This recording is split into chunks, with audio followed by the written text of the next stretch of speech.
अस्सलाम वालेकुम। अच्छा, मेरी बात को गौर से सुनिएगा। बहुत सारे बच्चे जो हैं वो ये कंप्लेन करते हैं कि हम सबक तो याद करते हैं लेकिन हमें सबक याद नहीं होता। हम चैप्टर पढ़ते हैं और जब हम पढ़ रहे होते हैं तो तब तो हमें ये लग रहा होता है कि हमें ये कॉन्सेप्ट याद हो गया है। लेकिन बाद में थोड़े अरसे के बाद हमें वो चीज़ भूल जाती है।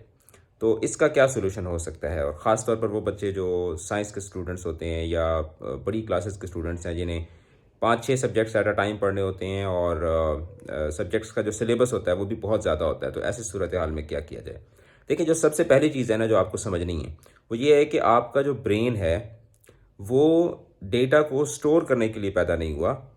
वो बेसिकली डेटा को मैनूवर करने के लिए, डेटा को ट्रांसफ़ॉर्म करने के लिए और इन्फॉर्मेशन से नई इन्फॉर्मेशन क्रिएट करने के लिए, इन्फॉर्मेशन की एक कॉम्प्लेक्स वेब क्रिएट करने के लिए आपका दिमाग जो है वो अल्लाह ताला ने बनाया है।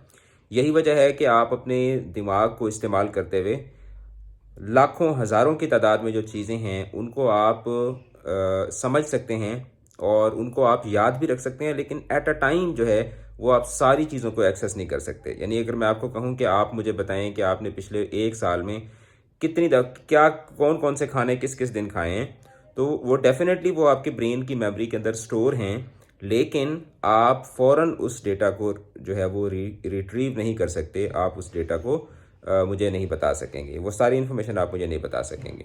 तो होता क्या है कि जब आप पढ़ रहे होते हैं तो आप बेसिकली उस सारी इन्फॉर्मेशन को अपने ब्रेन के अंदर स्टोर करने की कोशिश कर रहे होते हैं। आप उसको समझे बगैर, आप उसकी एक कह लें कि उसका एक माइंड मैप बनाए बगैर, उसकी स्केचिंग किए बगैर आप उसको अपने दिमाग के अंदर इस तरह से ठूँस रहे होते हैं जिस तरह से हम लोग अलमारी के अंदर कपड़े ठूँस रहे होते हैं।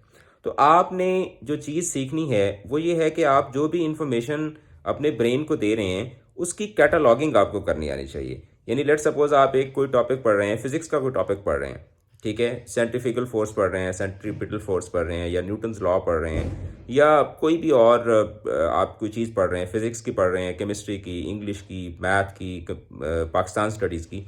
तो आप जो भी टॉपिक पढ़ें, उस टॉपिक को ब्रेक डाउन करें डिफरेंट चीज़ों के अंदर। उसमें जो डेट्स हैं, उन डेट्स का कोई एक सीक्वेंस बनाएँ। उसके अंदर जो डेफिनिशंस हैं, उनका कोई एक सीक्वेंस बनाएँ। उसके अंदर जो इम्पोर्टेंट टर्म्स हैं, उनका कोई एक सीक्वेंस बनाएँ।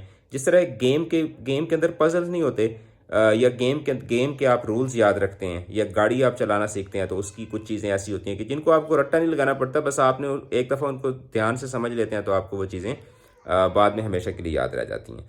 तो आप इस तरह किया करें कि जब भी कोई टॉपिक पढ़ रहे होते हैं तो उस टॉपिक को ब्रेक डाउन किया करें डिफरेंट कंपोनेंट्स के अंदर और फिर उसको पीसेस की सूरत में असेंबल किया करें। उससे ये होता है कि जब आप एक किसी भी टॉपिक को एक एक्टिविटी की सूरत में उसके जो पीसेस होते हैं उनको जोड़ते हैं, तो उससे वो इन्फॉर्मेशन आपको ज़्यादा देर तक याद रहती है। उसके बाद दूसरी जो इम्पोर्टेंट चीज़ है वो ये है कि जब आप कोई भी टॉपिक जब आप किताब पढ़ रहे होते हैं, तो आप रीडिंग करते वक़्त कोशिश ये किया करें कि उसमें जो इर्रेलेवेंट मटेरियल होता है, उसको स्किम आउट करना सीखें। यानी कि उसको आपने देखें, आप कोई भी टॉपिक पढ़ रहे हैं तो किताब के अंदर जो चीज़ें लिखी हुई हैं, वो सारी की सारी डेफ़िनेटली वो बातें सारी इम्पोर्टेंट होती हैं, लेकिन उसमें जो जो वर्डिंग होती है, उसमें हर वर्ड इम्पोर्टेंट नहीं होता। जैसे मिसाल के तौर पर अगर आप फिज़िक्स की डेफ़िनिशन पढ़ रहे हैं, तो उसमें लिखा हुआ होगा कि physics is a branch of science that deals with the inter relationship of matter and energy. तो अब आप इसमें सिर्फ 2 वर्ड्स इंपॉर्टेंट हैं, मैटर एंड एनर्जी, जो कि आपने याद रखने हैं। अगर आप मैटर एंड एनर्जी के 2 वर्ड्स याद रखने में कामयाब हो गए, तो वहाँ जब पेपर में आप बैठे होंगे, तो आप बड़ी आसानी से फिज़िक्स की डेफ़िनिशन लिख लेंगे। केमिकल फिज़िक्स है, तो आप इसमें केमिकल्स एंड फिज़िक्स आ जाता है। एस्ट्रोफिज़िक्स है, तो इसका मतलब है कि इसमें एस्ट्रो मतलब स्टार्स और फिज़िक्स के रिलेशनशिप पे बात हो रही होगी। तो आपने टॉपिक्स को ब्रेक करना होता है और ब्रेक करके फिर आपने उसमें से जो मोस्ट इम्पॉर्टेंट मटेरियल है उसको आपने स्टोर करना है। फिर उसके बाद चूंकि इंसान की जो मेमोरी है वो दो तरह की होती है, शॉर्ट टर्म मेमोरी होती है, लॉन्ग टर्म मेमोरी होती है। शॉर्ट टर्म मेमोरी वो होती है कि जैसे मैं आपको अपना फ़ोन नंबर बताता हूँ, आपको अभी 2 मिनट 10 मिनट तक याद रहेगा, फिर आप जब कोई दूसरा बंदा आपसे कोई दूसरी बात करेगा तो पिछली बात हम भूल जाते हैं। तो आप बीइंग अ स्टूडेंट, आपकी जो प्राइमरी जॉब है वो स्टूडेंट होना है। ठीक है, यानी कि सबसे पहले जब आप पढ़ रहे हैं तो सबसे पहले आप स्टूडेंट हैं, उसके बाद कोई दूसरी चीज़ है। मैंने खुद अपनी स्टूडेंट लाइफ इस तरह से गुजारी कि भाई जब आप स्टूडेंट हैं तो आप स्टूडेंट होना आपकी फर्स्ट आइडेंटिटी है, बाकी सारी चीज़ें बाद में आती हैं। तो आप जो भी चीज़ें पढ़ रहे होते हैं उनके ऊपर सोचते रहा करें। यानी आज आपने लेट्स सपोज 4 टॉपिक्स पढ़े हैं, कोई एक केमिस्ट्री का पढ़ा है, एक फिजिक्स का पढ़ा है, एक इंग्लिश का पढ़ा है, एक मैथ का पढ़ा है। तो उस पे सोचते रहें। जिस तरह आपसे कोई बंदा कोई बात करता है ना और आपकी बात वो दिल को लग जाती है, तो आप सारा दिन उसके बारे में सोचते रहते हैं कि यार उसने ये बात क्यों की है, ऐसा मुझसे क्या होगा। जैसे कोई बंदा आपको कह दे कि यार आज आप प्यारे लग रहे हो, तो सारा दिन आप उस चीज़ के बारे में सोचते रहते हैं। तो इसी तरह से स्टूडेंट लाइफ के अंदर आप अपनी स्टडी से रिलेटेड जो चीज़ें हैं उनको ज़्यादा टाइम दिया करें। ना सिर्फ ये नहीं कि आप किताब पढ़ने में ज़्यादा टाइम दें, थोड़ा बेशक पढ़ें, लेकिन जो पढ़ा है उसको फिर आप खाना खा रहे हैं, आप घर में कोई दूसरा काम कर रहे हैं, ड्राइविंग कर रहे हैं, तो आप उन चीज़ों के मुतालिक सोचते रहें कि अच्छा यार हाँ मैंने आज ये मैथ का फार्मूला पढ़ा था, इस फार्मूले को let suppose a+b² is equal to a² + b² + 2ab। तो आप इसको ऐसे ही बस सोचते रहें इस चीज़ के मुतालिक।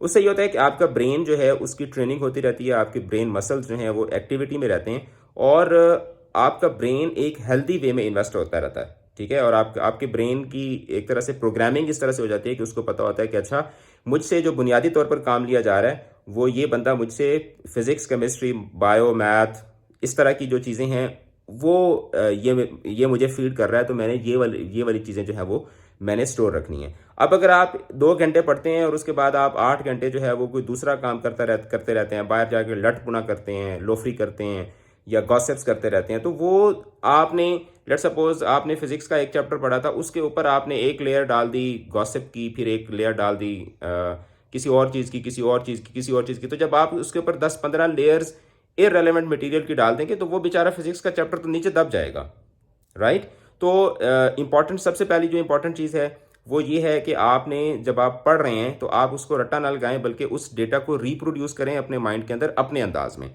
उसके लिए आप नोट्स बना सकते हैं, उसके लिए आप माइंड मैप्स बना सकते हैं, एक्रोनिम्स कर सकते हैं, डिफरेंट स्केचेस उसके जो है ना वो आप ड्रॉ कर सकते हैं, जो कि आपको बाद में उस चैप्टर को रिवाइज करते वक्त आपको हेल्प करें। और किताबों के ऊपर लिखा करें, किताबों को बिल्कुल नया न कोरना रखा करें। किताबें जो आप देखें, कभी टॉपर्स की किताबें उठा के देखें, जो एमडी कैट के टॉपर्स होते हैं या जो इंजीनियरिंग कॉलेजेस के टॉपर्स होते हैं, उनकी किताबें नोट्स से भरी हुई होती हैं। किताबों के ऊपर बेदरेग आप नोट्स बनाया करें, लिखा करें, अंडरलाइन किया करें, हाईलाइट किया करें, हाईलाइटर इस्तेमाल करें, डिफरेंट तरह के पेन्स इस्तेमाल करें, नोट्स बनाएं, स्टिकी नोट्स यूज़ करें।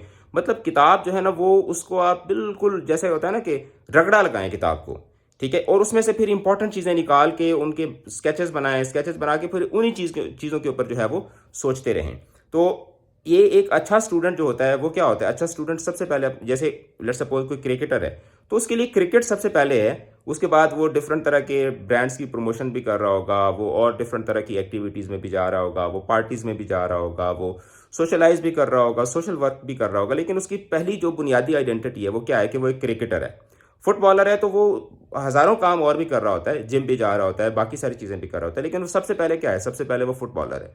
इसी तरह से जब आप स्टूडेंट हैं तो आपको इस चीज़ का पता होना चाहिए कि सबसे पहले आप स्टूडेंट हैं, आपकी बुनियादी जो जिम्मेदारी है या जो आपका जो बुनियादी काम है वो स्टडी करना है। और उसके साथ साथ आप जितनी भी चीज़ें कर रहे हैं वो आप बेशक करें, आप गेम्स भी करें, आप हैंग आउट भी करें, आप सारा कुछ करें, लेकिन ये जहन में रखें कि वो तमाम की तमाम चीज़ें आपके लर्निंग प्रोसेस के ऊपर जो है वो कोई नेगेटिव इम्पैक्ट ना डाल रही हूँ और आपकी लर्निंग कॉम्प्रोमाइज़ ना हो रही हो। तो अगर आप ये इस तरह का बैलेंस जो है वो क्रिएट कर लेते हैं और फिर उसके बाद आप स्मार्ट स्टडी करते हैं, तो आपको कोई भी टॉप करने से नहीं रोक सकता, और आप फिर जो भी चीज़ें याद करेंगे या पढ़ेंगे वो आपको हमेशा तक और देर तक आपको याद रहेंगी। जुड़े रहें चैनल के साथ। मैं अभी खुद स्टडी कर रहा था और मेरे जहन में ये चीज़ें आई तो आई थॉट कि I should share it with you. Take care of yourselves. अल्लाह हाफ़िज़।